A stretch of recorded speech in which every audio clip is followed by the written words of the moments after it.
Live from Columbia, this is Sports Talk on the South Carolina Radio Network. Be a part of tonight's show. Call us at 800-956-7266 or email talkback@sportstalksc.com. Now, here are your hosts for Sports Talk, Phil Kornbluth, Kevin McCrary, and Tom Hayes.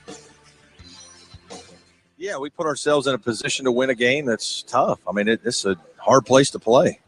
Virginia's lost 3 ACC games, but none of them have been in here.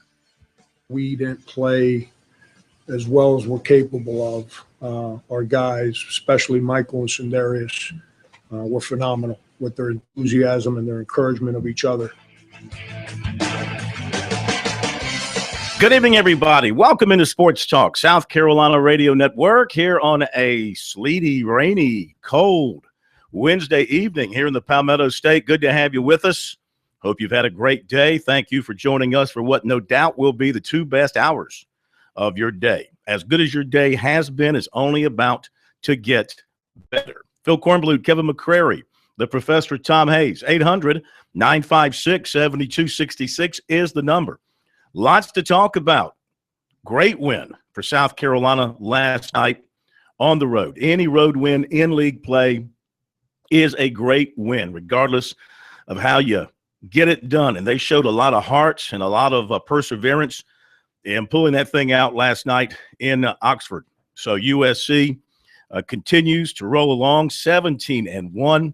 My goodness, who in their right mind would ever have thought the Gamecocks would win 17 of their first 18 games this season? No, you knew it was going to be a probably an NIT team before the beginning of the season, and that was being generous at that point. So yeah, I'm sort of shocked. Who would have thought they were going to win last night? Listening to the radio broadcast on the way home, the play-by-play announcer for South Carolina said that it was a dagger shot when Ole Miss went up by 11 there. They hit a 3. I think it was Moody. He was counting them out? He said that was a dagger. I mean, how do you – that's usually what somebody thinks. And I walked to the house and put my stuff down, and by the time I got to the TV, South Carolina was in the process of tying it up. You know, the thing about this team, it's somebody different every night, and that's a good thing. I mean, last night, Sindarius Thornwell in his sleep could make more than one shot out of 15 normally. Not when you're chasing Moody around. I don't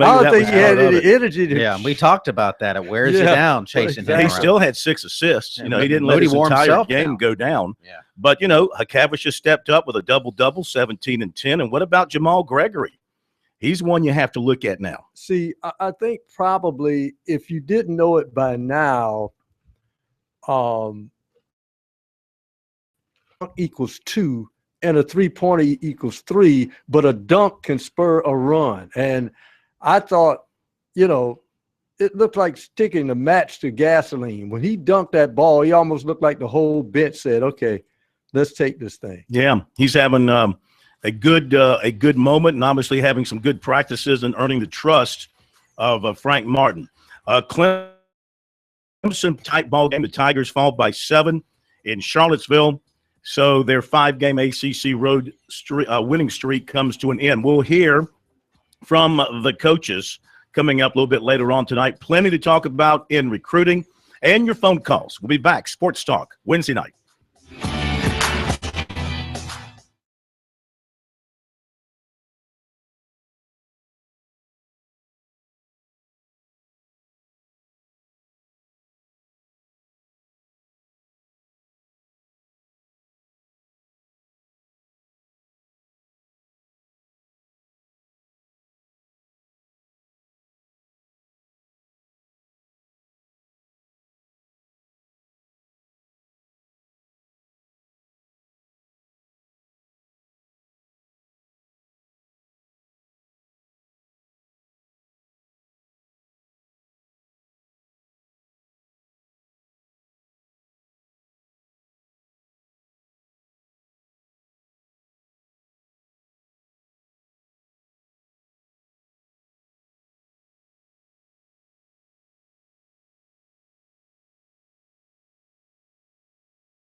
Our phone number here on Sports Talk, 800-956-7266. What's on your mind tonight? Email talkback at sportstalksc.com, on Twitter at sportstalksc. Check out the website, which is sportstalksc.com. All the news of the day, recruiting information, comments from readers, sportstalksc.com. Also, the poll question of the week is up and running for you at sportstalksc.com. Make sure you participate in that. And our poll question of the week has been a popular one. It's more of a statement for you to finish. My confidence in Will Muschamp as USC's coach is trending up, trending down, or unchanged. So far, about 60% of the votes say trending down. About 36% say trending up, and 4.3% unchanged. We've had a ton of votes. Get there and vote if you haven't. Again, we talked about this last night. I'm surprised by that vote, because I would figure mostly Gamecocks are voting on this thing, and I would think that they would be feeling pretty good. He's done nothing.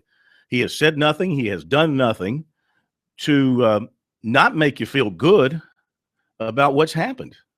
I mean, he's recruiting hard. He's put together a very good look, has spoken well.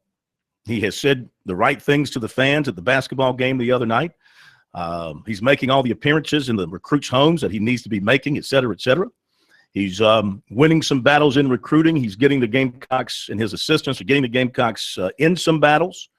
And so I don't know. I don't understand why the vote is so one-sided. It cannot be all Clemson fans going in there and driving it down. Read the question again. My confidence in Will Muschamp as USC's coach is trending up. This is from when he got there. So since he's been there, is your confidence in him trending up, trending down, or unchanged? I mean, it seemed like he'd only have one direction to go from when he was hired. A lot of Gamecock fans weren't real keen on it. Then he started putting his staff together, and their recruiting class has gone from about 90 to in the top 30 in a lot of publications. And if they close relatively decent and get some of these guys, I'm not trying to talk out of school. I follow recruiting just enough to be dangerous. I don't pretend. You're in school, K-Mac. You grew up on recruiting now. Remember that. They have a chance to have a top 25 class, which would be pretty remarkable considering where it started, what kind of turmoil that program has been in for the better part of 6 months, really even a year, going back to over a year ago when Steve Spurrier made the 2 to 3 years comment and all these guys started bailing before the last signing day.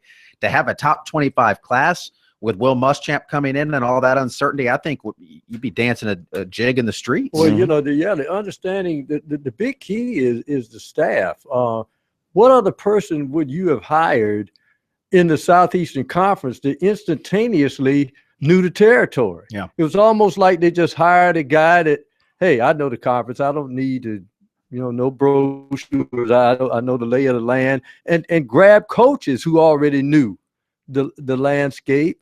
And so I just thought that, as I said, sometimes your best hire is not the first person you thought of. And the other thing too, and you touched on it, some of his assistants have very good recruiting contacts and are using those contacts to get the Gamecocks involved with players committed elsewhere, like Georgia, like Miami, like Auburn. And are they going to get them all? No. Could they get some? Quite possibly. And they get some, well, that's better than what they had before. All right, let me update a couple of things. We'll get to your phone calls here in just a moment. Clemson is losing safety Jeffrey Gibson. And according to Will Vandervoort from the Clemson Insider, a source told him the redshirt freshman is leaving school due to, quote, bad advice. This is a blow to the secondary that lost 3 starters to the NFL last week. He was expected to compete with Jadar Johnson and Van Smith for playing time in the spring. His source confirmed, or a source confirmed, the coach is a total surprise. And they felt like he was going to be able to compete for serious playing time. Another source told him that Gibson just told the coaches he wanted to transfer and did not give a real reason as to why. And apparently there's no turning back. He's made up. Gibson out of North Carolina, originally committed to NC State in recruiting. Clemson was earning him and get him committed. I believe my memory serves me right. I think he was a Shrine Bowler, very talented player. Also, I think he was a very good basketball player too. So Jeffrey Gibson leaving the Clemson football program with his departure. As I bring up my Clemson roster, that by my count should put them at 66 scholarship players at this point. Of course, not counting the current committed class. All right, couple of other things, and then we'll get to phone calls. The bracketology from Jerry Palm. Now, there's a lot of brackets out there. There's a lot of bracketologists out there, just like there are recruiting gurus. There's one on every corner, especially this time of the year. But, you know, I follow his stuff, and I follow the guy at ESPN, whatever. They all pretty much preach the same sermon. He's got South Carolina, after last night, he has got South Carolina as a 5 seed. That's the highest seed I've seen for them so far, to play VCU in Providence. Ooh, that's a dangerous 5-12 matchup on your bracket. With the winner to play the winner of Miami and Memphis in the next round. He's got South Carolina right now, 22 in his RPI. His top 4 seeds are Oklahoma, Villanova, Xavier, and North Carolina. Xavier just went down, I think, last night, didn't they? Didn't they lose last night or 2 nights ago? I think they lost last night. Yeah, so they just went down. And let's see, what else I want to mention And to you. Kansas went down. Got blown by Oklahoma State. Brent Thompson, the new Citadel football coach, will join us here at the bottom of the hour. He had his introductory press conference today, so we look forward to talking with him. And the NCAA will allow beer and wine to be sold in general seating at the CWS and the women's CWS. This is a 1-year pilot program. The D1 Board of Directors decided this last week. This will mark the first time alcohol will be available to the general public at an NCAA championship. Of course, if you were at the college football championship game at the University of Phoenix Stadium, alcohol was readily available. That's a pro stadium. Throughout the stands. Yeah, beer, and I don't know what else they were selling, but I saw beer for sale. So anyway, I think eventually this will be the rule, not the exception. Well, normally, you know, college fans bring the alcohol already inside their bodies as they were partaking out in the parking lot. All right, to the phone calls we go. 800-956-7266. Jack, right here in Columbia, listening to us on The Point. We thank you very much. Good evening. How are you? Hey, guys. How are y'all tonight? Great. Thank you for joining us. I just want to have a little input. I'm a big Tiger fan, and let me tell you, I think Muschamp's doing a great job, man. He's getting recruits. He's a super guy. Ray Tanner's a classic guy. I hope both of them prosper, and they do well all year. You know, everybody keeps kicking this guy. You know, you got a lot of haters on both sides of the fence. They're just not good sportsmen. You know, it's not like it used to be years ago. If you lose, man, suck it up. You lost. It's just a game. The kids are supposed to have fun. It's more like a business now. You know, it's gotten so far out of the left field. It's ridiculous. You know, I don't even go to games anymore because of the fights and y'all talking about alcohol, people drinking, and you can't take your family to the game and enjoy it anymore, whether it's Clemson or Carolina.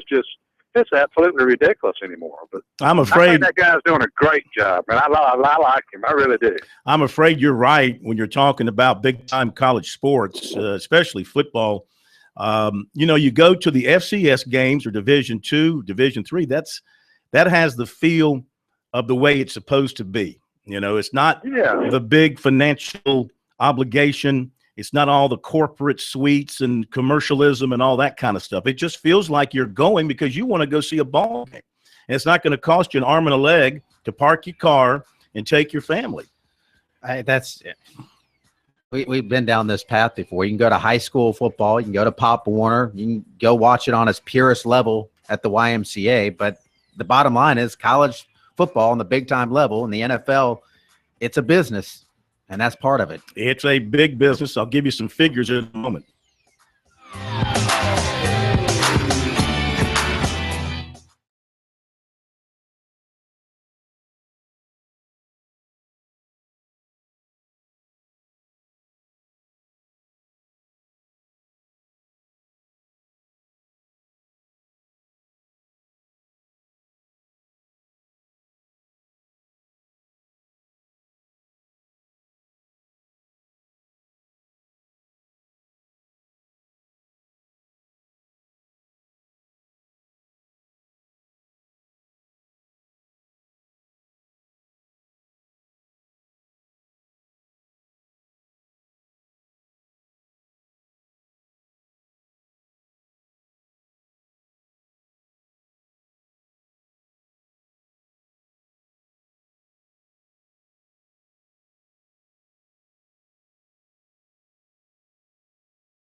All right, coming up in a couple of minutes, Brent Thompson, the new head football coach at the Citadel, will join us for his first interview with us after being officially introduced today as the Citadel's new head coach after the man he came with from Lenoir-Rhyne to the Citadel, Mike Houston, left for James Madison. Coming up in recruiting, a lot to update, so stay tuned for that in about 20 minutes or so. Let's get back to your phone calls, 800-956-7266. Ed in North Myrtle Beach, you're up next here on Sports Talk. How are you? Doing good. I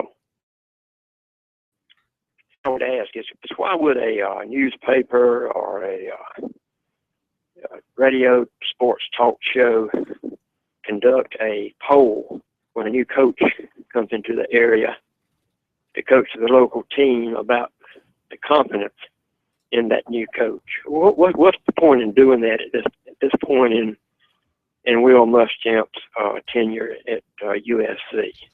Well, the purpose of any of the polls on our website is to create conversation, just another way for people to come to the website and have some input. Now, the website provides you with things to read. It also provides you with an area to leave comments, and folks go back and forth. And the poll question is just another form of interaction on the website.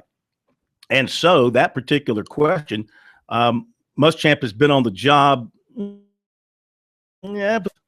and my thinking in the question was, now's a good time to ask people, after seeing him and hearing him for a month, what do you think? Do you feel better about the hire than when he was hired? Do you feel worse about the hire, or is your feeling about the same? It's just to generate conversation, which is what our job is. Well, it seems a little bit discourteous to me. It's kind of like asking the bride or the groom about 2 or 3 weeks after they come back from their honeymoon, are they happy that they married their spouse? I think that's a legitimate question. I don't think you have to ask that. You can look at their faces and tell. People do ask that question, actually, Yes. a lot.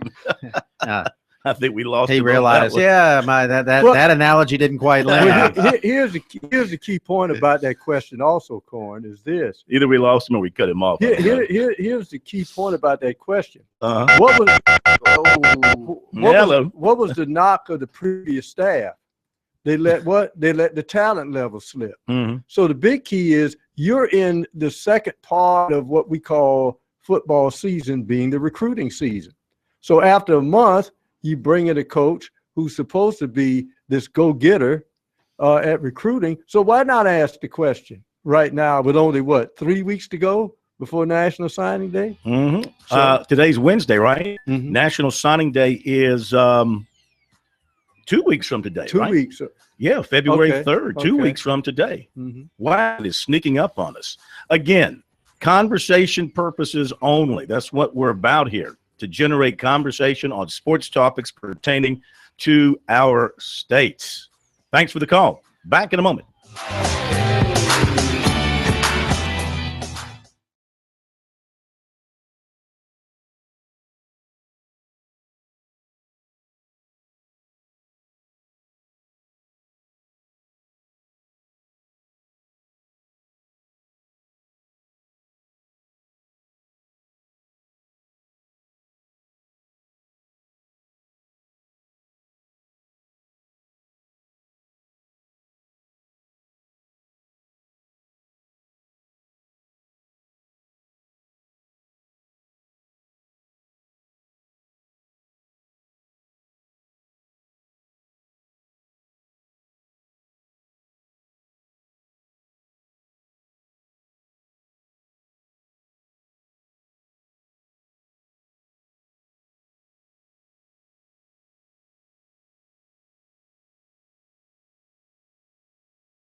Okay, welcome back in. Sports Talk, South Carolina Radio Network. Phil Kornbluth, Kevin McCrary, the Professor, Tom Hayes. More of your calls coming up. Complete recruiting report coming up as well. Speaking of recruiting, it's not often we get to drag a head coach off the recruiting trail for a few minutes, but new Citadel coach Brent Thompson, kind enough to join us here on Sports Talk, taking a break from his recruiting duties. And just a couple of days ago, he was an assistant, a coordinator out recruiting. Now he is the head coach of the Citadel.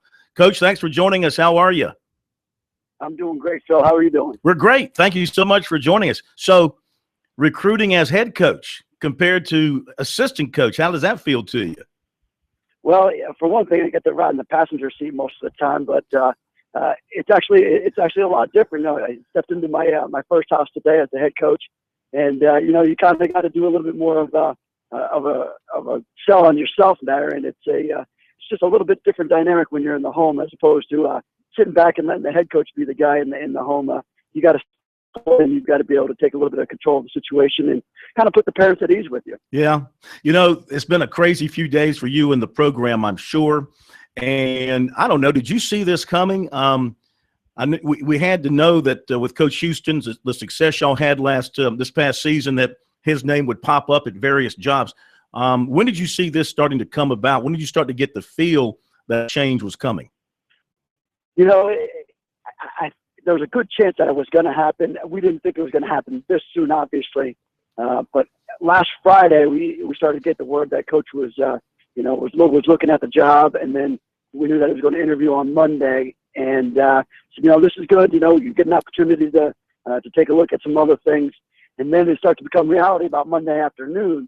And you know, from there, it kind of spiraled out of control, and we got this thing going pretty fast. Yes, you did. Yes, you did. Your AD, Jim Center, didn't waste any time. He interviewed the two coordinators and decided that you were the best man in his eyes to lead the program. What do you think he saw in you that led him to give you the keys to the car?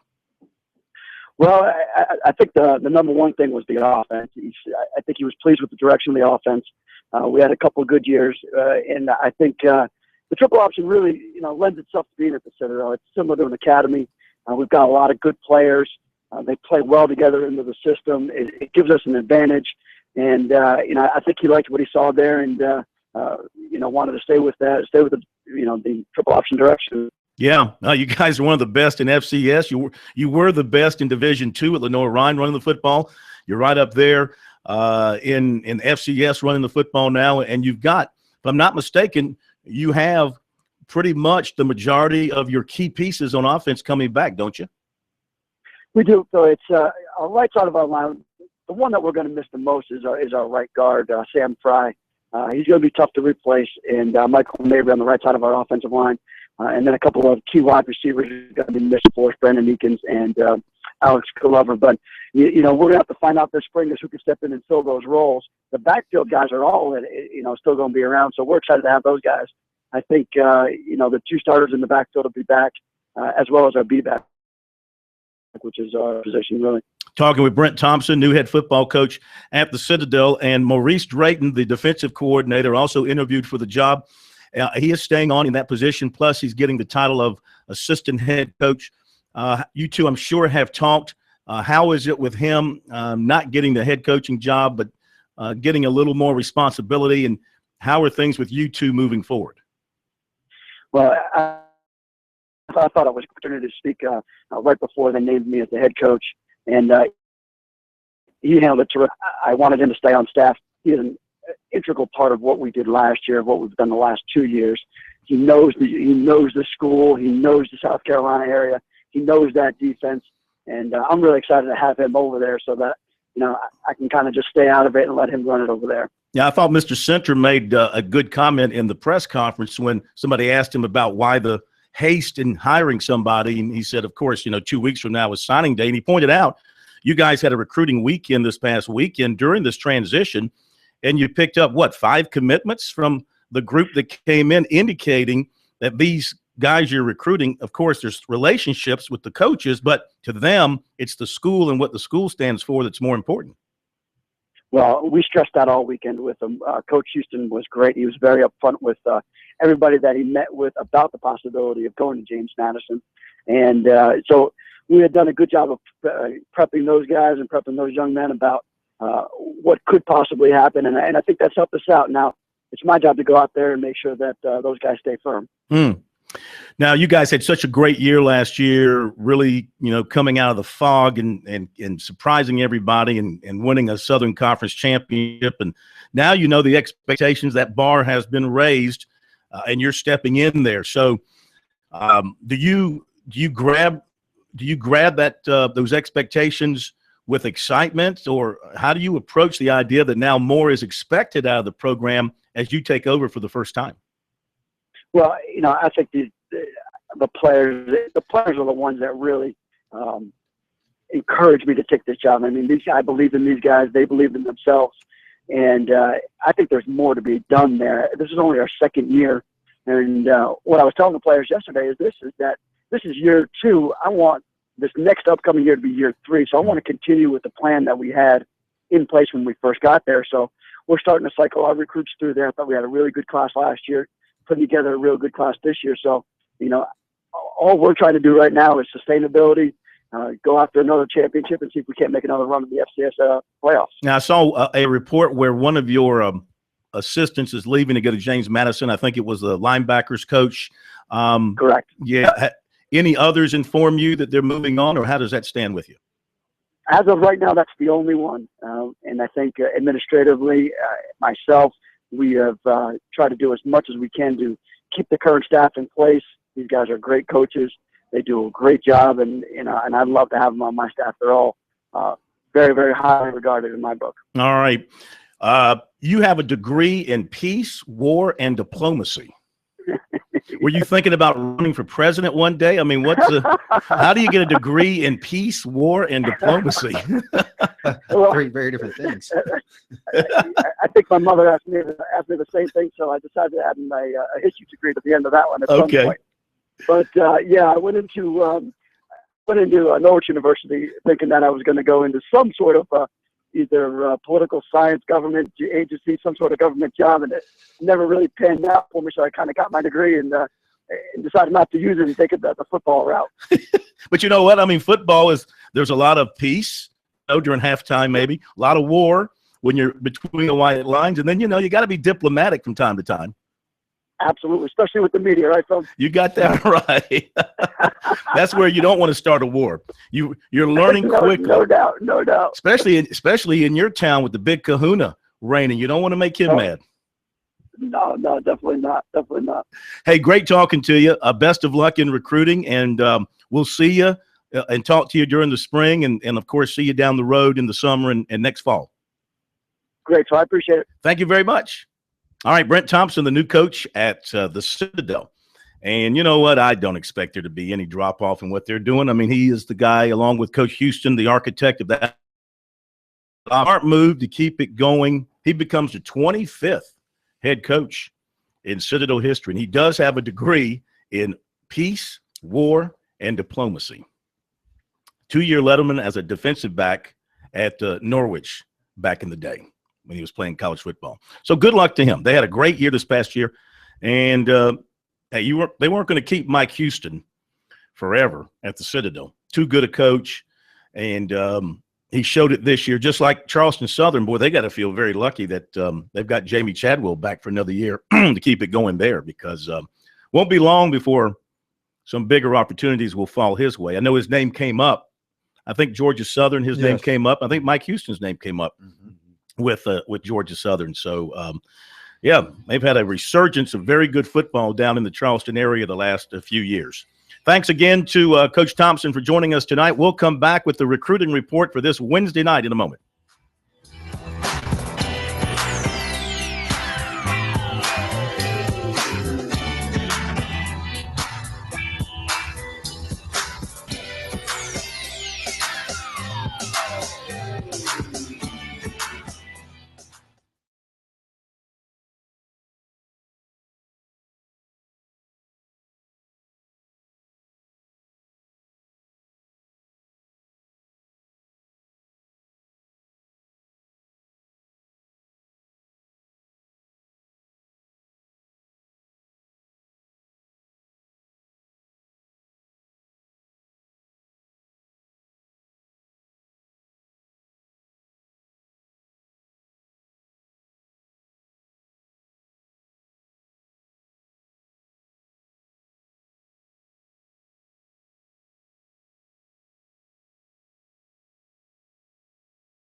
right, to the recruiting reports on this Wednesday. We go here on Sports Talk.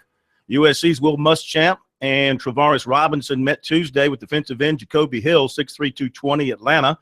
Muschamp offered Hill soon after taking over at USC, and Hill's had USC at the top of his list since then. He said he tried to commit when he was first offered, but they told him, wait, come to school, don't commit so early, come and visit first. He said that was his first big SEC offer. Going into his junior season, he sat down with his coaches and decided that if he got an offer from a school like South Carolina, then that would be one place he'd like to go. And as far as USC is concerned, Clowney was his idol as a youngster. It's an SEC school, Power 5 school, very good competition. He visited Memphis last weekend. He's going to Mississippi State this weekend. And right now, despite those strong feelings for USC, he identifies Memphis as his leader because they've been more consistent with him. He is scheduled to visit USC the 29th. He had 24 sacks over the past 2 seasons and 147 tackles. Receiver Sam Bruce, Fort Lauderdale, was at USC last weekend. His mother tells us Gamecocks remain very much in the running, and she said he had a good time, enjoyed himself. Coach Robinson has been recruiting him since the 9th grade, and he has a good relationship with him. He's been committed to Miami. That remains so at this point. Urban Meyer was in this afternoon. Mark Richt will be in on Thursday, as will Robinson. Will Muschamp expected next week. Bruce is taking officials to Ohio State and USC. He's got Florida this weekend and Miami the last weekend. Clemson and Alabama fighting each other once again, this time for the last visit from defensive lineman Rashawn Gary of Paramus, New Jersey. Highly recruited, highly appraised, highly ranked guy. His final official visit, January 29th, will be either Clemson or Alabama, his mom told us this afternoon. He's been to Michigan, Ole Miss, Auburn, and Southern Cal. This weekend, going back to Michigan unofficially to hang out with some friends. So Clemson, Alabama will get the all-important final visit. Clemson coaches Venables, Hobby, and Brooks made an in-home last night. Nick Saban is in tonight. This afternoon, Auburn was at the school. Ole Miss and Ohio State were in on Monday. His mother, Jennifer Coney, said the meeting with the Clemson coaches went great. They have formed a good relationship. They talked about different things. She said Venables' motor is always on high. He was great. Brooks as well, her first time meeting Hobby. Everything they need to know about Clemson, she said, we pretty much know it. They were at Clemson over the Easter weekend. A lot of the coaches weren't there, so that's one of the reasons they are considering a return. Plus, she has family in Anderson. They'll sit down tomorrow night after dinner, she said, and decide on that 29th visit. As for Miss Coney and how she's holding up during all this, handling all the questions for her son, she said, quote, I'm tired. I'm going to cry on signing day. I don't care where he goes. He can go to the county college. I just want it over. End of the quote. I'm sure a lot of the parents feel the same way. Gary is an Under Armour All-American, defensive MVP of the game, rated by One Service, the number 1 prospect nationally in the class. Mark Richt and Brian McClendon worked together last year to get a commitment from receiver Randricus Davis, 6'1", 185 from Atlanta. Now, in 2016, they're working against each other, trying to convince Davis to come to their new schools. Davis has been a Georgia commitment, but his coach told us he'll switch to either Miami or USC. He said Georgia has not been in touch. He said he's really interested in South Carolina. Davis had an in-home visit with Rick last night. USC is coming in on Thursday. Davis will take an official in Miami this weekend, USC on the 29th. 53 catches, 1,154 yards, 17 touchdowns last season. He can also play corner. Receiver Keel Pollard of Moultrie, Georgia, has been committed to Arkansas. He visited USC this past weekend, had a good visit. However, at this point, has not backed off his commitment to Arkansas. He is still talking with his family, trying to figure out what's the best spot for him. Brett Bielema of Arkansas will be in Thursday. Will Muschamp is expected this week as well, though Pollard did not have the exact date. He said getting to know Muschamp and his staff was a key point of his visit last weekend. He really enjoyed getting to know them and learning more about them. He remains in touch with USC recruiter Bobby Bentley. Asked about the strength of his commitment to Arkansas, he said, quote, "I'm still committed to Arkansas. It's about the same," end quote. He does not have a timetable for making his final decision. Defensive back Lavert Hill, 5'11", 175, started liking Clemson as a youngster because his Little League team was known as the Tigers and apparently had similar uniforms to Clemson. And it sort of caught his eye when he started watching college football. I'll tell you more about him and Clemson coming up in a moment.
So back to defensive back Lavert Hill, who was an Army All-American this year.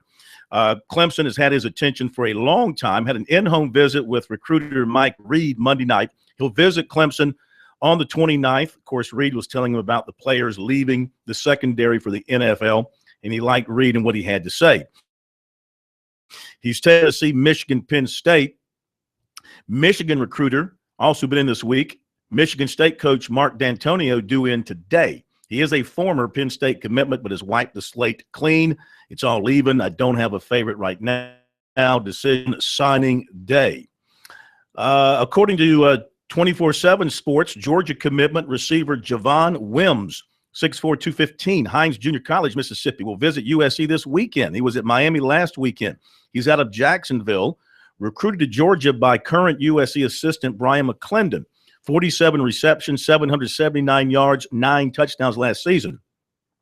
In 2013, he played for Hal Mumme at Belhaven University and caught 7 passes for 55 yards before transferring to the JC. USC commitment offensive lineman Pete Leota of Asheville has shut down his recruiting. He won't take any more visits after visiting USC last weekend. He said, "My decision to South Carolina's final. Loved Coach Muschamp and his staff. Family loved him, and I've decided it's best if I don't take any visits." He was looking at Wake, North Carolina, East Carolina, Virginia Tech for possible visits. USC today offered 2017 offensive lineman Jordan Tucker of Roswell, Georgia.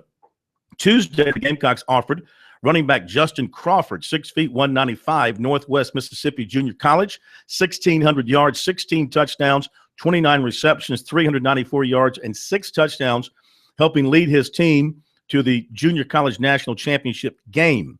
His top schools right now, USC, Mizzou, West Virginia, Georgia, A&M. He took an official to Louisville in December, planning Missouri this weekend and USC on the 29th. USC target defensive back Christian Fulton appears locked into officials this weekend at Arkansas and next weekend at Florida. Unless he takes a midweek to USC, they won't get him in. 2017 defensive end Logan Rudolph of Northwestern will visit USC January 30th to meet the coaches and take in the basketball game. He was offered by Miami on Tuesday.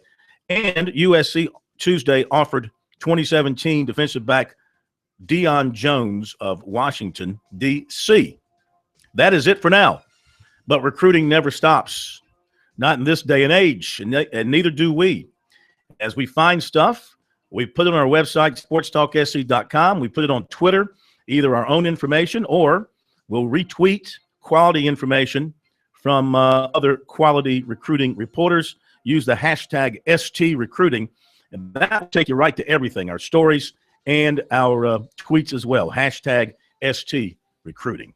All right, top of the hour break. Coming up, more of your phone calls if you'd like to join us. In the next half hour, we'll hear from the basketball coaches. Bottom of the hour, that's right, time for SC Wild. Once again here on Sports Talk, you hunters and fisher people out there, get ready for us with your comments and your questions.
Live from Columbia, this is Sports Talk on the South Carolina Radio Network show. Call us at 800-956-7266 or email talkback@sportstalksc.com.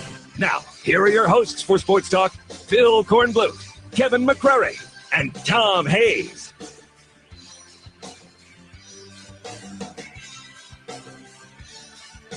Okay, we're back. Sports Talk, South Carolina Radio Network here on a Wednesday night. Good to have you along. 800-956-7266, the phone number. Email talkback@sportstalksc.com. Basketball tonight around the ACC. It's a busy night. Wake Forest at North Carolina.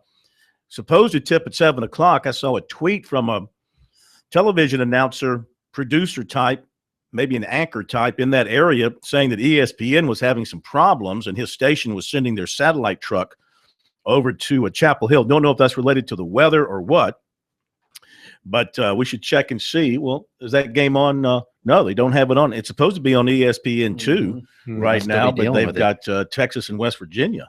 So no satellite transmission coming out of the Dean Dome yet. Virginia Tech at Notre Dame just underway. Later is Florida State at Louisville and Miami at Boston College. That's your ACC slate for tonight. As far as SEC basketball tonight, just two games, Georgia at Missouri and Vanderbilt at Tennessee. So big rivalry game there. That should be quite interesting. SEC heavy on Tuesday night this week. Between Tuesday night and Thursday, those 2 days, they've got 5 games. Wednesday, just 2 games. And I wonder how Frank Martin feels about this. This is 2 weeks in a row in SEC play coming up where the Gamecocks have to go Saturday, Tuesday because they played this week, Saturday, Tuesday. They'll play again this Saturday and then on Tuesday, which, that doesn't give you a lot of turnaround time for that Tuesday game. It's better than – but at least they're at home on Saturday. They don't – no, they're not. I'm sorry. They're traveling on Saturday. Yeah, they go to Tennessee. So that's even worse.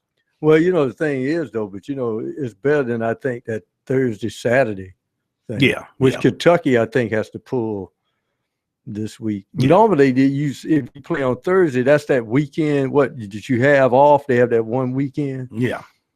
Yeah. And Clemson, of course, is off now. The Tigers get their 1 week break.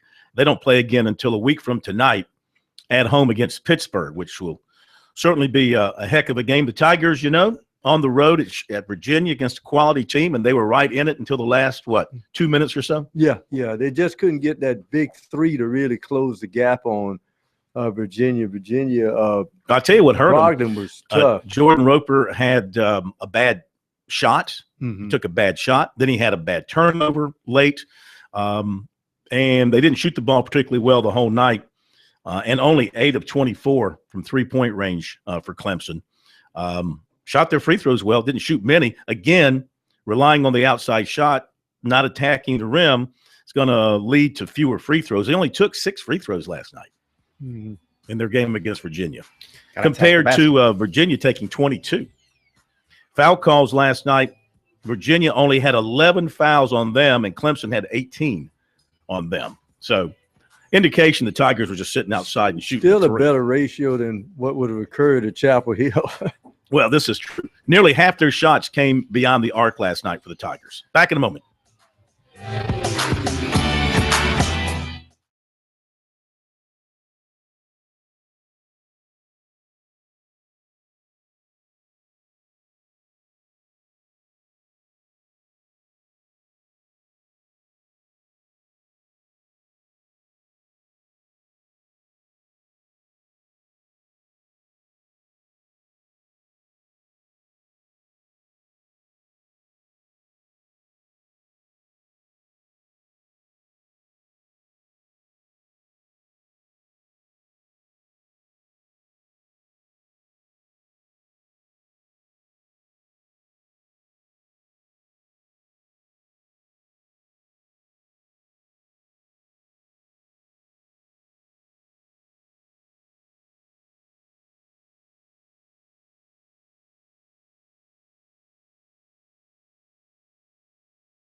Yeah, we put ourselves in a position to win a game that's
basketball in Chapel Hill. Tar Heels up 15-5. It's just not being televised yet because they've got to get a satellite truck to Chapel Hill that actually works.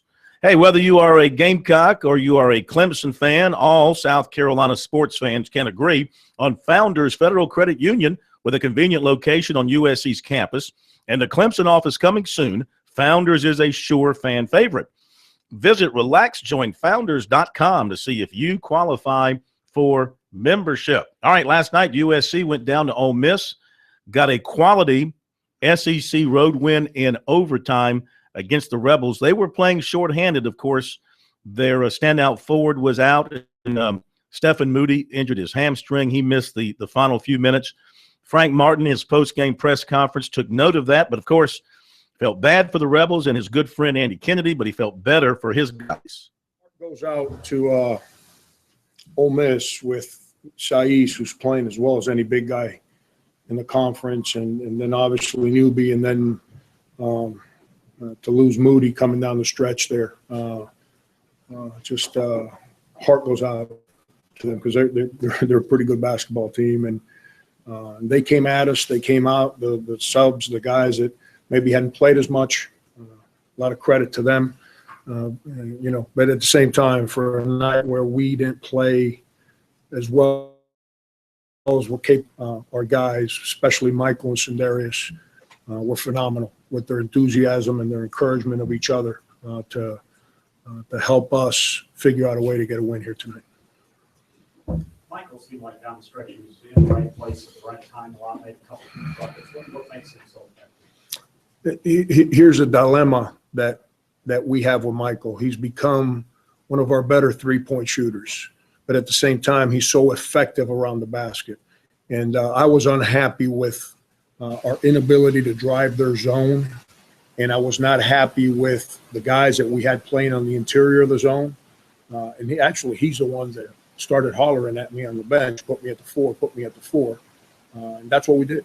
And that's the great thing of having a senior, a guy that been through it with you, that when he talks to you on the bench, you listen to him. And it was his suggestion, assistant coach, and we put him at the 4, and that created a presence for us on the inside of their zone, and that helped us tremendously.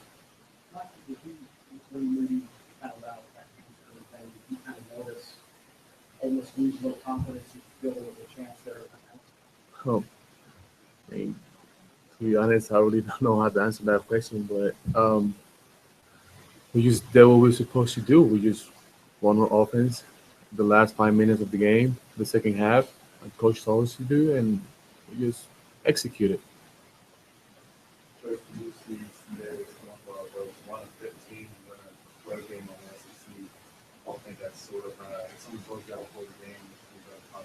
I'm running out of here right now. It's, I'm not a stats guy. Never have been, never will be. I'm not into the guy with the good stats played well. I've got this opinion that there's a lot of guys with good stats that play on awful basketball teams. Obviously, we don't need Sindarius going 1 for 15 for us to have a chance to be consistently good. But who he is courage. Like I said, him and Mike, those two guys have really, really grown up within our program, and all the challenges that come our way. They were incredible during timeouts. Their enthusiasm, they stayed positive. They challenged teammates when they needed to get them to perform better. We need Sin to be a better player from a scoring standpoint. We don't need him going 1 for 15. But at the same time, when you have a defensive assignment of guarding Stephon Moody and guarding 500 different ball screens, that's taxing on a player. And he played 40 minutes, I think, which is probably a career high for him. I can't remember the last time I played somebody, but he was being the most effective of our players at the point guard spot, and I was going to ride with him till the game ended there. All right, there you go, Frank Martin. Something else about last night. This is what you need on the road, and that is your older players all stepping up. Hakavicius, senior. Carrera, senior. Cassianus, senior. All had double digits in scoring and all hit the boards extremely hard. Gamecocks won the rebounding battle by 12. And when you have your older players doing that, that's a good sign for your basketball team. And going, 7 for 8 in overtime at the free throw line? Shot 21 of 31 from the floor. I'm sorry, from the line for the game. Not great. They would hope to do better than that. Made them when they had to. But you look at that free throw shooting in the last 5 minutes. That's the key. Of course, Ole Miss was only 16 of 27 from the line. All right, that's the story on the Gamecocks. Now the Tigers. Here's Brad Brownell, courtesy of Learfield Sports, his post-game radio interview with Tony Castricone, the basketball voice of the Tigers, after they dropped a competitive game at Virginia to see their ACC winning streak end at 5. Yeah, we put ourselves in a position to win a game that's tough. I mean, it's a hard place to play. Virginia's lost 3 ACC games, but none of them have been in here. I mean, there's 14,000 people in these places. They were hungry tonight. They knew their team needed a win, so they were behind them. I thought we did a lot of good things in the game. Defensively, I thought their size at guard hurt us. Obviously, Brogdon's size is a problem. We've had some problems with that. You got to give the kid Devin Hall credit for them. He's been, playing off and on, and I thought he played very well for them. 11 points, made 2 threes. He's not really a tremendous three-point shooter. We did a good job on Anthony Gill. Obviously, JB in the first half was tremendous, and he was good in the second. We didn't get many boards on the offensive end. That was tough. They do a great job of blocking you out, and it was at 3, and we obviously on the press just it's hard. Guys just kind of space a little bit in the run out, but unfortunately, Rope lost one here in front of our bench on a side ball screen. He's been playing so good that was disappointing, and then we just missed some shots too. You're gonna have to shoot a little better percentage from 3 to beat Virginia with the way they pack you and make it hard for your guys to score inside. I was going to say you really need to shoot 40% of threes if you're going to beat them. Yeah, you do, and we took a bunch tonight because that's kind of sometimes that's what's there. They pack you in, and we needed to make 2 more, and we just didn't quite. Avery had a tough night, couldn't make any. we had a couple tries where we tried to get Jordan Roper off some screens and get him shots. And, he's just a little smaller, and I thought they did a good job. They, Tony's teams are well coached, well prepared. They took us, we had a couple set plays to kind of get some shots, and they were there on the catch and made it hard for Rope to get a couple shots off. And, this is certainly proud of the way our guys competed. I thought we fought really hard, gave ourselves an unbelievable chance, and just couldn't quite get it done tonight. Parentes, you did a pretty good job on him. Yeah, we did. I mean, fought him as good as you can. He's a good player. He's a guy who too many things. He doesn't try to, it's one of the things, his poise, I think, really permeates through their team, and they don't get rattled. But Rope did a pretty good chasing around. Isaiah Wilkins is another guy that played very well for them off the bench, making a couple jump shots. We were going to give some elbow jump shots to some of their big guys to try to take away some post play. And to their credit, they had kids like Wilkins and Devin Hall make big shots today. And in some ways, that was a shot in the arm to their offense. Excuse me. Okay, Brad Brownell, along with that was Tim Beret asking the questions. Tony came in a little bit later on.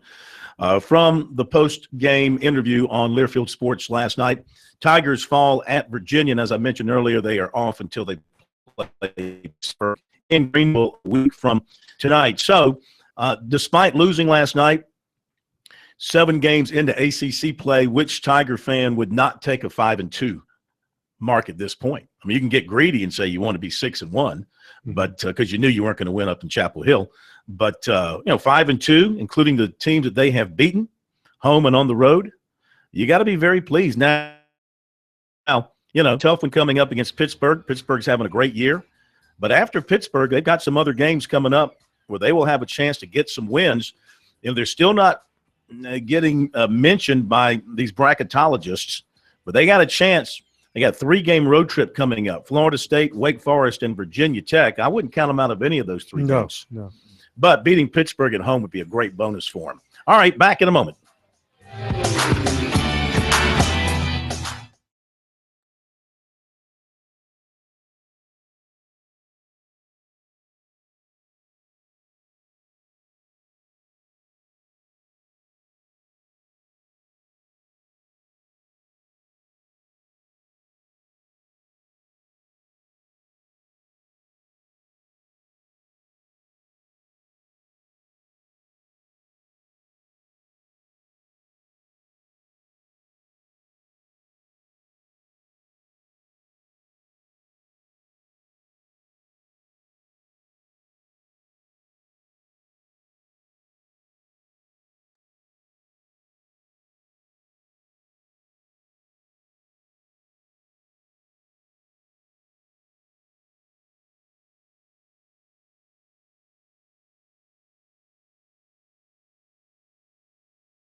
All right, Notre Dame up on Virginia Tech, 20-18. Right across this today on the GoGamecocks.com website, state newspaper website, state.com. It was the 911 call related to the shooting of USC's defensive end Shamik Blackshear. This incident occurred back in December, and I guess through a Freedom of Information request, they got the audio from the 911 calls involved in this case. Thought you, if you haven't heard it, it was interesting to me. I thought you'd be interested in hearing it as well. So here it is. Emergency? Hi, I'm at the club at Carolina Stadium, Catawba Circle, behind the baseball stadium. I think I might have got. Okay, you possibly heard 2 gunshots? Yes, ma'am. Okay. All right, we'll get someone out there. Okay, you didn't see anyone, you just heard the shots, right? Yeah, I was outside smoking a cigarette, and like from somewhere off in the night.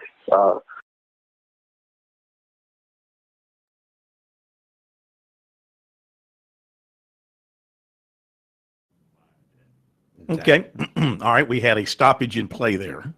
I don't know why, but we'll get it fixed and play the rest of it for you. It's not earth-shattering stuff, but it is newsy stuff because it's related to a major news incident from back in December. And the rest of it involves a call from the hospital where they took Blackshear, which was kind of interesting because that caller is a nurse who called 911 to say they just received a gunshot victim. Which they have to do at hospitals, yes. if I understand correctly. Yeah. When there's a gunshot victim, they have to contact the authorities. Doctors, too. If he goes to a private doctor's office. And the way she put it, hopefully we'll let you hear it. The way she put it was, the 2 guys dropped him off. I think they're out there parking their car and they're coming back, shot, and I think they referred to him being shot in the leg.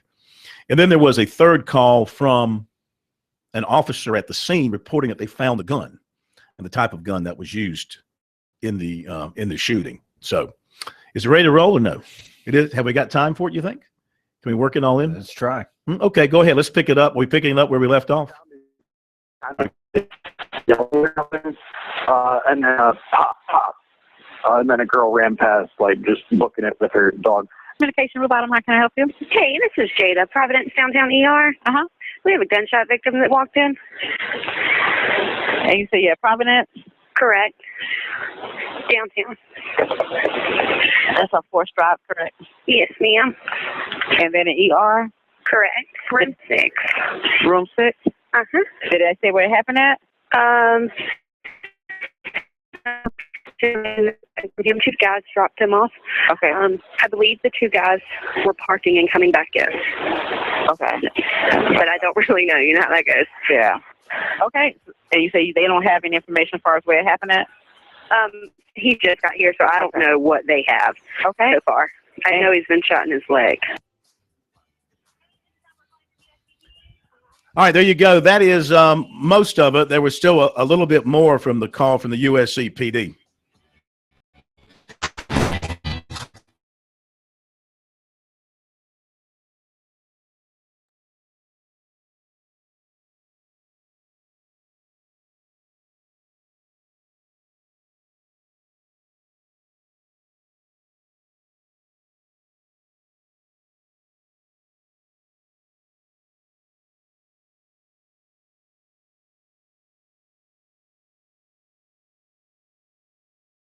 Mark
It's time to get wild with SC Wild. Everything hunting and fishing from the South Carolina Department of Natural Resources and your host, Phil Kornblut.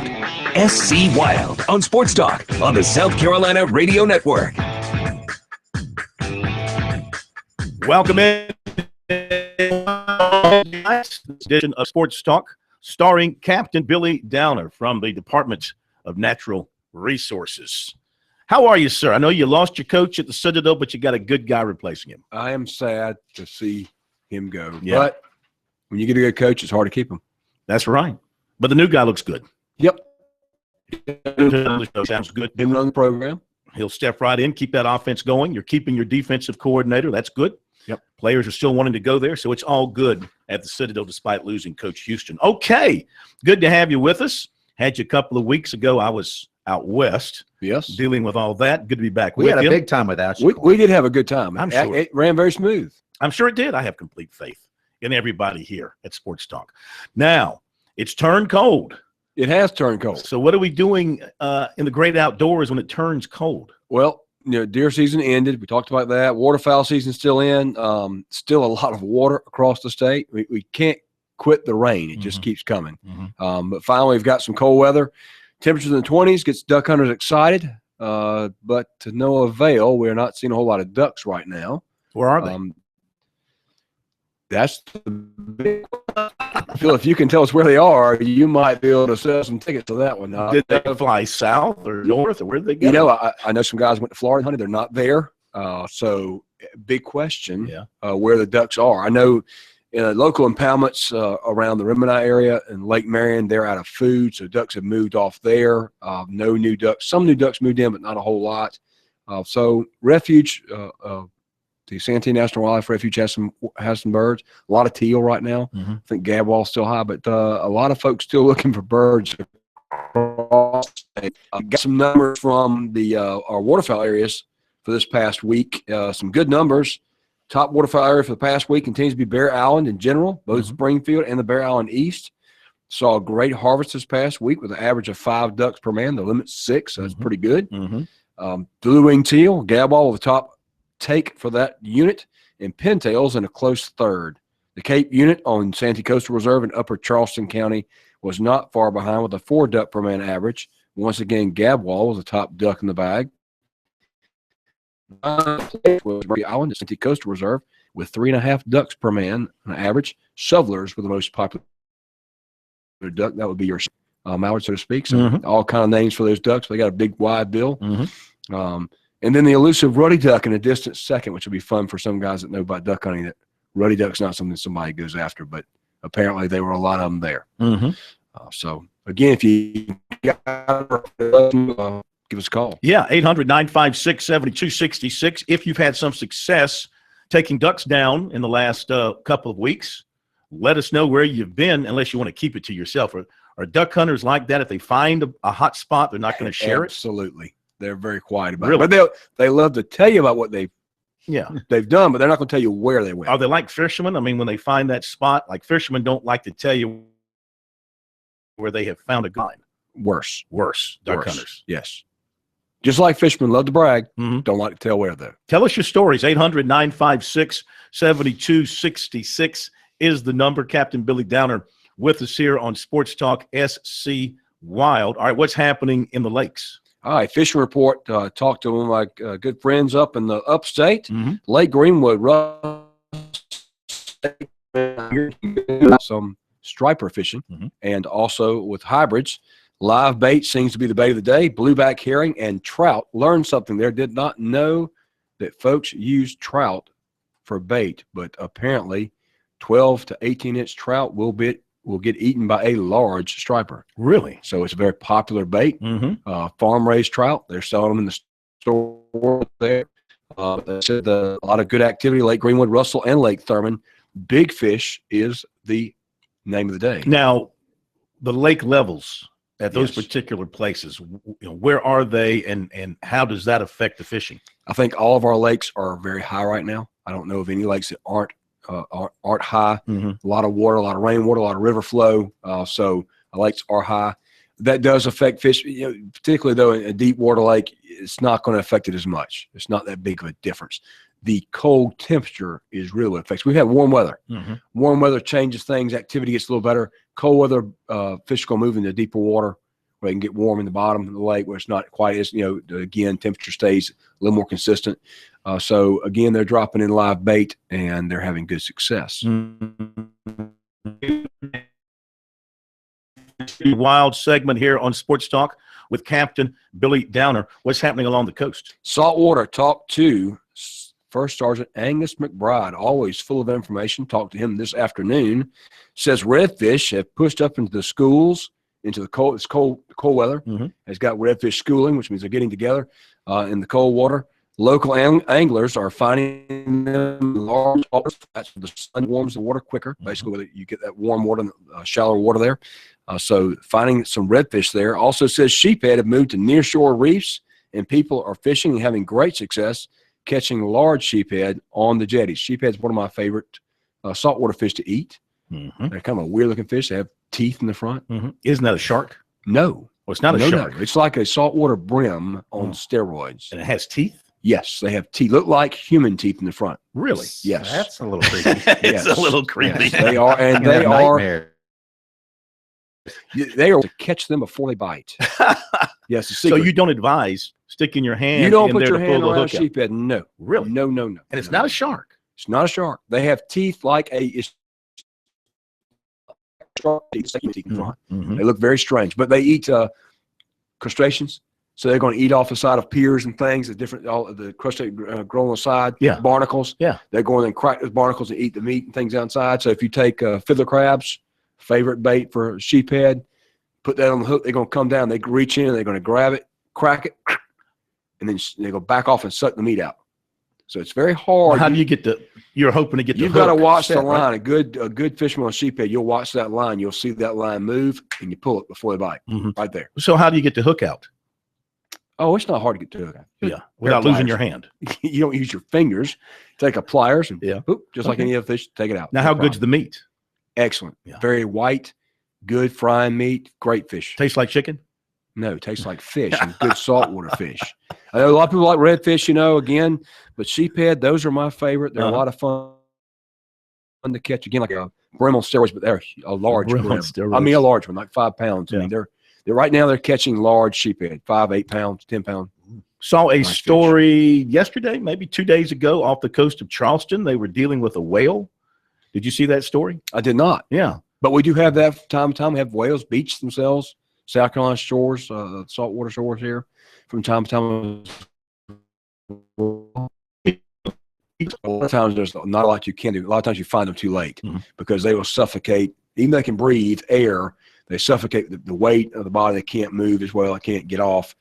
So they do. There are some times where whales will die because they cannot get back in the water. But a lot of times communities will get together, folks get together, help push those whales back out in the water where they can get back in the water. There is one itself. Are you guys called in? Is this something that falls under your? We do get called in. A lot of times, again, there's not a lot we can do. Yeah. But when you can, I know there have been some small circumstances out there where a few, circumstances where they've been able to get the whale back out in the water. Yeah. Mostly, does this happen in the Charleston area more than anywhere else? It happens up and down the coast. I don't know if one area happens more than others. I mean, there's certain types of whales that are traveling groups of pilot whales and other things. I've heard those, they really beach themselves a lot easier than other whales they tend to. But I know we've had, I believe, a young humpback get in there and just get confused. And then they get into the too shallow water and then they freak out and they start moving forward. Very heavy animal. Yeah. What's the biggest one you've seen or heard about? I do not in our state. know. Yeah. I do not know. Yeah. All right. Our phone number, 800-956-7266. Captain Billy Downer is here. It's SC Wild. You duck hunters out there, don't keep it all to yourself. If you've been bagging some birds, let us know where you've been. Love to hear some of your stories. You don't have to give us the exact location, but if you've had some success, Captain Downer would like to know that. Absolutely love to share it with others. Yeah. 800-956-7266. Coming up, we're going to talk about some things for the kids, youth, shooting sports, and more here on SC Wild on Sports Talk. We'll be right back.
Okay, 800-956-7266. Email talkback, sportstalksc.com, and on Twitter at sportstalksc. K-Mac's been monitoring the Twitter timeline, and we have some questions for the captain. Yeah, a few questions and comments, and we ask if anybody out there has been able to bag any ducks, and Bill responds, I bag duck, not plural, so at least he found one. There you go. He was able to get one out there. Here's one that somebody asked how old a 10-foot gator is potentially. 10-foot gator. The thing about gators is it's all about not as much length but girth. You know, there's an 8-foot, and then there's an 8-foot, and there's a 10-foot, and then there's a 10-foot. Younger gators can grow in length and get long, but then their girth's not as wide. And when you get a long gator, 10, 12-foot gator, that's a good size and girth. You know, you're talking about animals probably 40, 50 years old. A 10-foot gator could be anywhere from 20 to 30 years old, and that's no doubt there for sure. All right, and also a related question about them eating other gators. That absolutely, particularly in the male category, when gators begin to hatch in spring and summer, one of the most popular ways for the when I've been out with our gator guy, nuisance gator guy, the easiest way to call a gator in is to use the young gator noise. Basically, the sound that the young gators make, and it's a very distinct, weird kind of sound, but they will come running, so to speak. Thinking they've got a meal. They'll make a wake coming to eat. Yep. So one of the biggest predators on young gators is male gators. When they come out and they start doing that, yeah, it's very small. It's a very unique sound, but that now they don't eat their own. Yes, they eat their own. They don't care. They're not discriminating. Oh my goodness, they eat their kids. They don't know if it's their kids or not. They're just eating the food. Hey, they can't tell it's their own offspring. No, they can't tell. But when the instance of other gators, as far as bigger gators too, summertime, our complaints go up a lot. You'll see gators moving in places. Run down the 521 in Sumter County and watch an 8-footer walk across the road. Nothing near there other than a ditch. There's a swamp very close by. Have you ever run over a gator? I have been there when folks have, yes. What does that do to your car? Is it as bad as a deer? No, it's going to be undercarriage. I mean, they flop around pretty. I mean, a bigger gator it can damage a vehicle as well. Now, I've seen them damage the front of a vehicle, and guys were trying to go into an area, and there was a gator in the bush. They knew it, and they were messing around. Gator took out the front end of the car. The last thing with gators is my question. So the male gators want to eat these eggs. Now, does a mama gator? Not the eggs, the young. Not the eggs, the young, the hatched eggs. Right. Now, does the mama gator try to defend these little ones, or are they kind of on their own at this stage? Most of the time, they're on their own. Now, she will help. You know, if she's around, they are defensive. Absolutely, their nest area, nesting sites. But once they get out on their own, you know, alligator eat a gator world out there. But you know, as I was saying, summertime gators begin to move. You'll see larger gators will push out other gators as far as getting their territory. You know, so gators get on the Mother move. Nature usually has this thing right. I mean, that's let population you eat control your at its own. best. You eat your own. Eat your own. Let's go to the phones very quickly. And not the hog story again. Cockett in Columbia, on with Captain Billy Downer. What do you got for us tonight, Cockett? Let me say this right here, Billy. You're the man. I got to say this right here. One thing I love about gators is wild chicken. If you ever ate gator meat before, it tastes just like chicken. We have Phil eat it. You know that. Yes. And furthermore, is this? Seriously, it's good. It's a good delicacy. My wife Chinese, she cooks it all the time. It's a big thing in China. It's like caviar in China. And furthermore, if you never drunk soup, gator soup is good. And it's really good for. Furthermore, do you know what the man said to y'all just a while ago? The gators eat everything, just like chicken. And the only two things I can come up with to compare a gator to a wild chicken is they don't discriminate. They just penetrate. That's all I got to say. Well, now chickens don't eat. I mean, I know they eat everything that's off the ground, but I mean, like chickens don't eat. Do they eat their own too? Chickens are pretty bad. Is that right? The word henpecked has a reason, Phil. I got chickens at home, and you don't put a new bird in there by herself, they will tear her up. Is that right? Never thought of that chicken. Yes. All right, thank you, Cockett. Not relating that to gamecocks. Now, fighting gamecocks don't eat their own, right? They only eat the enemy. They don't eat their own, right? Fighting gamecocks fight anything you put in there with them. Yeah. Not the hens, but they will. Yeah, they fight each other, technically. Oh, absolutely. That's what. But I'm trying to help out cockfighting really is. the gamecock fans here. That they really, are protecting They other don't really gamecocks. fight bulldogs, but I and get tigers, and wildcats. They lose to bulldogs, though. Oh, it does happen. You had to bring that up, didn't you? I got to bring that up. Back in a moment.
All right, final couple of minutes with Captain Billy Downer from DN Youth Shooting Competition recently to talk about. Yes, we did. We had our youth trap open, 50-shot trap open this past weekend at the Palmetto Sporting Shooting Complex, in Edgefield, NWTF there. Had 219 youth shoot this event, making this the largest youth trap event ever held in the state. Very proud of that. A lot of young people came out, families. Want to thank them for that. Congratulations to Strom Thurmond High School. They took first place in the school division. They were led by Walker Kelly, Brandon Pugh, and Andrew Jackson. They were followed by Orangeburg Prep, who took second and third place also in the school division as well. Our high overall shooter for the day for young men was Walker Brumble from Dillon County 4-H with a score of 47 out of 50. That means he only missed 3 times. Wow. Great shot. Dillon County 4-H took first place in senior varsity for the club division. They were followed Shout by out Dillon County. Dillon County, there you go. They were followed by Rocky Knoll and Belton Birdbusters. One thing we know in Dillon County, that's how to handle a weapon. There you go. Let's not forget our ladies also. Wyoming King Academy, led by Samantha Langford, Brianna Gibson, and Nikki Boone, took first in the high school ladies school division.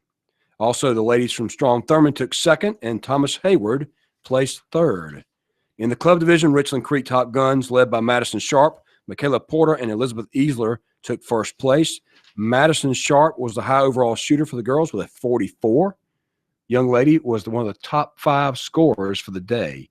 I think she was number 5, and that's including boys. She shot a 44, meaning she missed 6 times. Just making sure you could count, Bill, 6 times. Gotcha. Good shooting.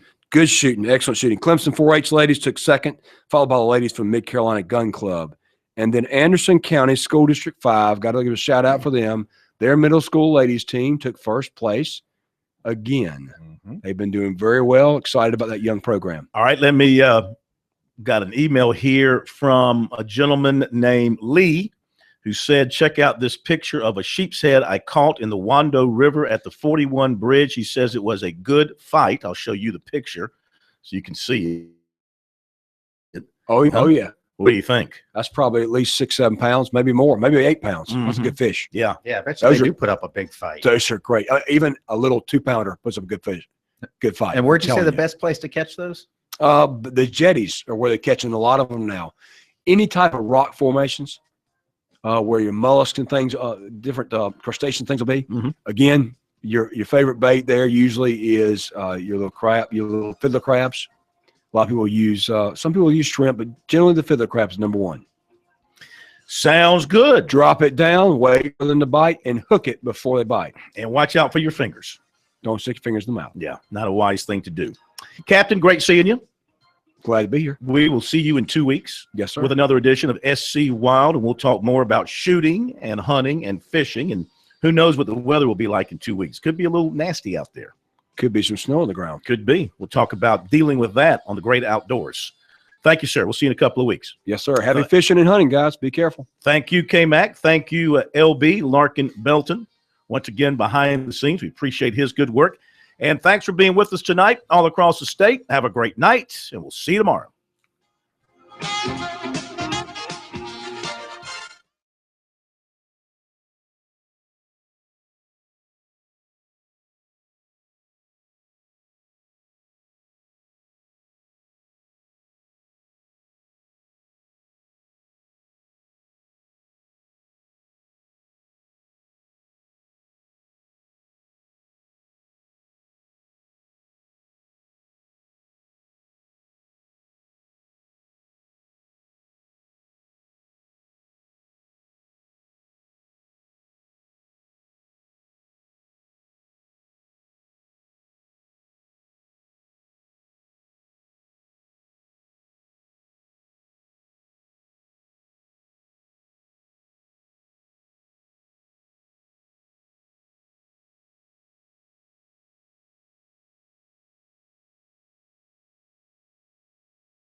Ugh.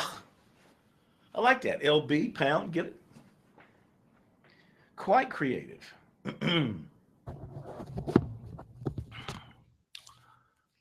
Tired. I'm an old man. Getting older by the day. But age is just a number. It's how you feel. And thus, I feel like an old man. Thank you. I feel it. It's damn cold. Whatever. All right. Hang with me here. See if we can get this done in at least one take, maybe 3. We'll do that. You got too much news. I can't get it all in. All right. Tell me when you're ready.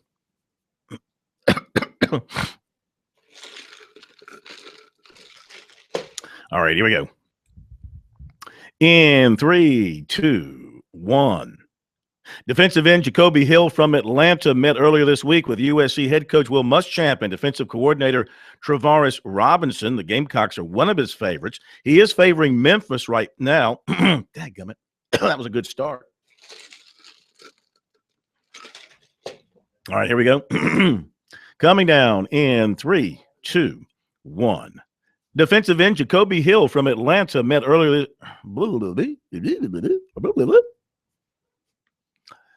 That's the beautiful thing about recording. You get to do it again. Coming down in 3. Thank you, Captain. See you next 2 weeks. Take care. Coming down in 3, 2, 1.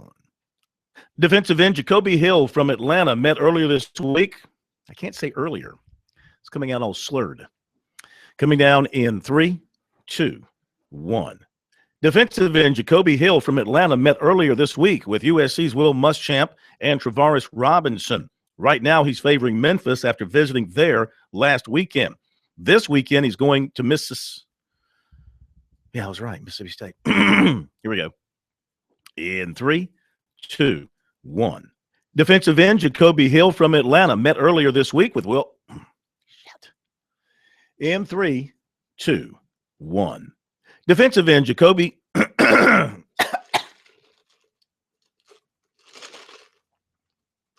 Just got gunk all in my head. Coming down in 3, 2, 1. Defensive end Jacoby Hill of Atlanta met earlier this week with Will Muschamp and Travaris Robinson from USC. The Gamecocks are pretty strong with him right now, but he is favoring Memphis, where he visited last weekend. This weekend, he's going to Mississippi State, and on the 29th, he'll visit USC. Receiver Sam Bruce from Fort Lauderdale was at USC this past weekend. He enjoyed the visit. He does remain committed to Miami. Ohio State was in this week, along with damn it,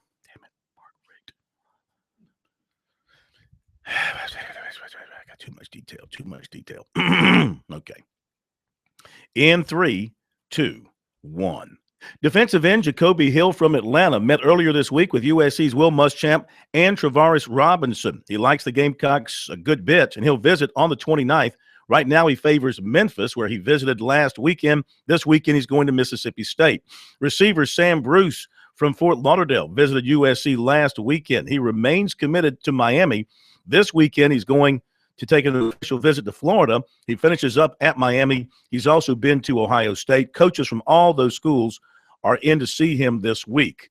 Clemson remains in the hunt for a final visit from defensive end Rashawn Gary from It's not going well. It's not going well. That was the last. I got 2 more to get in after that. Not going well. I really need to cut down. Give him too much detail. Got to get more names in here.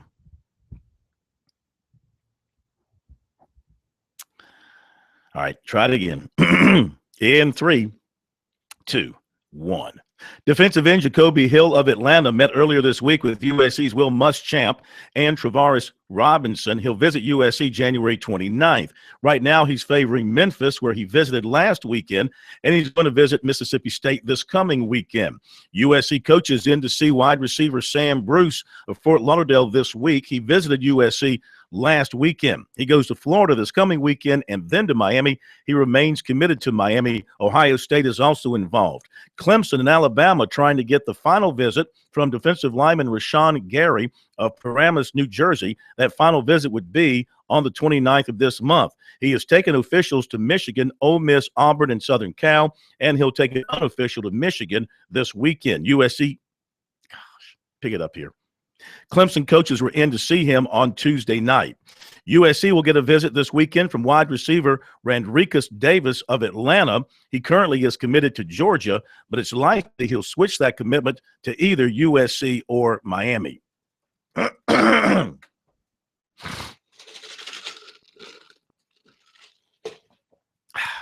We'll take it from the top to make it easy on you, if I can get through it. Plus, I got that wrong on Davis. He's going to Miami this weekend, then to South Carolina. Say what? Still getting tweets for Downer. Oh, you really? That's great. Look at this. Can't believe that. Ducks. Oh, my. Dead ducks. Truly, you're a dead duck. Poor things. We'll try it again here, bro. In 3, 2, 1. Defensive end Jacoby Hill from Atlanta met this week with Will Muschamp and Travaris Robinson of USC, and he is strongly considering the Gamecocks. He favors Memphis right now after visiting there last weekend. He's going to Mississippi State this weekend, then to USC on January 29th. USC remains in the hunt for receiver Sam Bruce of Fort Lauderdale, who remains committed to Miami at this point. He visited USC last weekend. Coming up this weekend, he's going to Florida and then to Miami. The last weekend of the month, Ohio State is also in the running. Clemson and Alabama battling for the last visit from defensive lineman Rashawn Gary of Paramus, New Jersey. He's been to Michigan, Ole Miss, Auburn, and Southern Cal. He's going back to Michigan unofficially this weekend. Clemson coaches were in to visit with him on Tuesday night. USC will get a visit on the 29th from receiver Randricus Davis from Atlanta. He's currently committed to Georgia, but is likely to switch to either Miami or USC. He'll visit Miami this weekend. Phil Kornblut, South Carolina, Radio Network Sports. Thank goodness.